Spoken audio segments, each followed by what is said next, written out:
Hörmətli izləyicilərimiz, bu gün sizə Kaspinin keçirdiyi 11-ci sinif buraxılış sınağının bir sualını izah etmək istəyirəm. Qeyd edim ki, bu sınaqların hər birinin dil qaydaları suallarını biz Telegram kanalımızda paylaşırıq. Siz də keçid edib, postların birisində link yerləşdirilib, keçid edib həmin sualları işləyə bilərsiniz.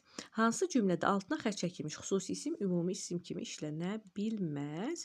Biz bilirik ki, dilimizdə bəzi sözlər var ki, xüsusi isim və ümumi isim olur və onu da qeyd edək ki, bu sözlər amonim olmur bu qaydanı da yadınıza salım.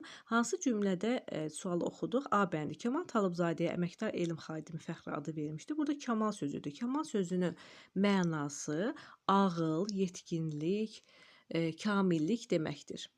Və bu mənasında da isimdir. Ona görə ümumi isim və xüsusi isim olur. Ona görə A bəndə çıxırıq. Bu Lalənin hazırladığı ən gözəl oyuncaq idi. Lalə sözü də yenə gül adıdır, isimdir. Bunu da çıxırıq.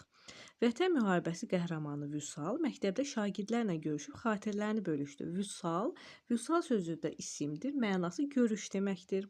C bəndində çıxırıq.